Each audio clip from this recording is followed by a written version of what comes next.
and Benny, guys, to me, not only is this a lock, this is the biggest lock that I've seen in 2023. And I realize we're pretty early here. But if you look at your calendar, you're damn near halfway through, and we've been treated to an event to win one championship, coming to American soil, bare knuckle, having Conor and Perry face off. UFC every week, even if it's at the Apex, Bellator every other week from somewhere in the world. I mean, in all fairness, halfway through a year, we've seen one hell of a lot of fights, and I'm telling you, in my opinion, this is the biggest lock of 2023. I haven't seen anything like it. There is not a reasonable way that Beneil Dariush is going to be defeated. Not anywhere within reason. Now, how do I get to that point? Right? How do I get? DraftKings got him dead even, guys. Beneil Dariush is the favorite, right? You call him a plus 130. I'm just sharing with you, he's dead even. And when I look at the contest, first off, I like that it's 3 rounds. I like that because that's what it should be. I have no idea, and I do not want to see us going down this slippery slope where there's a fight that we want to see. It wasn't good enough to be the fight we wanted to see that night. It couldn't even get to the top of the bill, but there's a fight we want to see. So let's just add a couple of rounds to it. I don't like it. It's weird to me. So I like to see that these guys are going for 3 fights. Now, in all fairness, I think that greatly, not just a little bit, that greatly helps Oliveira. But what's your reward? And do you guys ever think about this for your own personal motivation? What do you get if you win? What is the point in beating Benny? Go ahead and answer it. You know what the answer is. The answer is that you then go on and fight Islam, or you get in a public debate with Gaethje to see if you get to go and fight Islam, right? I mean, but it's really important that you understand that. So ultimately, if everything goes well, if you win this one and you win public support and you find a way to maneuver just perfectly, you get to go and fight Islam. Do you in your heart believe Charles wants to fight Islam? Do you believe that? Now, I'm only as good as the information I'm given. But Charles Oliveira's coach, it was Lima, came out and he told us that Charles was offered the rematch with Islam and that he didn't do it. I'm only as good as that information, but that is what I was given. And I feel I have to continually remind you guys that it's as though that article was so far under the radar. I don't hear anybody ever referencing it.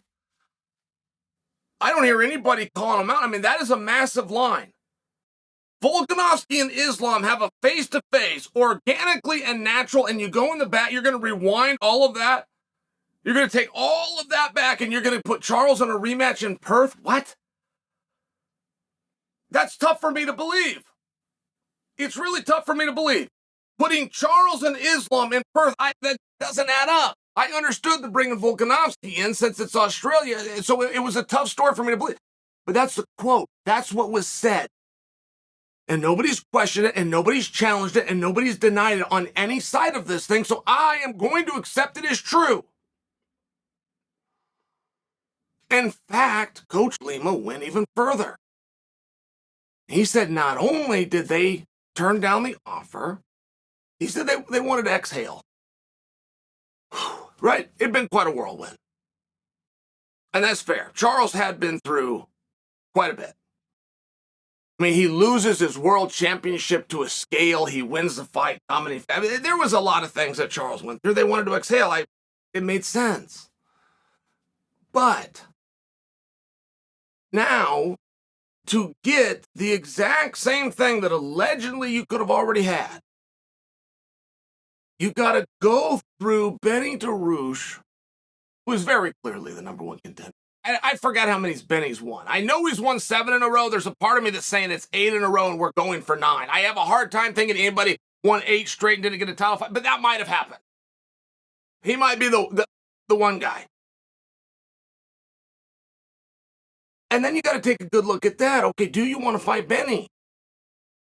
Because where I'm sitting, no, not that bad. And when I come out and I'm making claims Charles doesn't want to fight Islam, guys, you got to understand, I never spoke to the man. I'm giving you my sources, and I'm sharing with you where I'm getting these opinions. I read the interview by his coach saying they were offered it and they declined. Now he's got to go the hard way, which is through a guy that's got to be on one of the longest winning streaks in the company, any weight class, okay? Which, by the way, happens to be a fight that he turned down over here. This fight was supposed to happen over here. I want to say it was in March that this was supposed to happen. Charles' side delayed it, and now here we are. I'm just not seeing it. So now you got to go and you got to fight a guy that you don't want to fight. It would appear from Chael's seat. I don't know what was going on in March. I know they were supposed to fight and they didn't fight. You've now got to go fight a guy that you publicly said, I don't want to fight.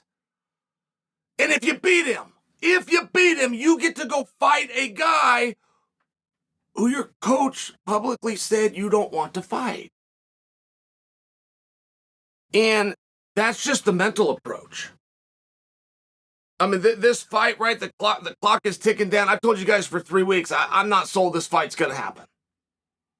But we are ticking down, and it's getting closer. So now you run into, okay, well, can you beat the scale? Are you right? I mean, there's a number of things going into the match, and I haven't even gotten into the X's and O's. I haven't even gotten into the fact that Benny is a better wrestler, he's a better jiu-jitsu player, he's better conditioned, and he's a much better striker. I haven't even touched on any of those things.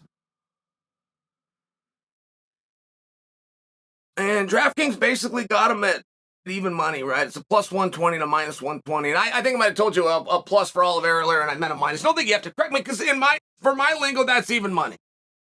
And in this sport, that's as close as you're going to get. John Anik, who can speak gambling better than the guy that created the word odds, will agree with me that when you got a negative 120 and a plus 130, you're talking about even money. And I would just ask you, where's he going to beat him? Right? Where's he going to beat him? My evidence isn't foolproof. We should have had media leading into Volkanovski's fight with Islam. We should have had media that was asking Charles's team, asking Dana, asking Islam. They should have jumped on Lima's statement that they were planning to cut Volkanovski out. That's a hard one for me to believe, particularly since the city was already picked, which was Perth. It was hard for me to believe. Lima has never. You guys know Lima? This dude is straight. This is a great person. So is Charles, for that matter.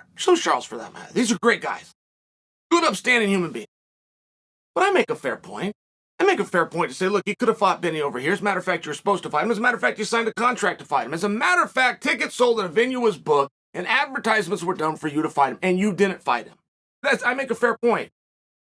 Even if I say it in a rude way, I make a fair point.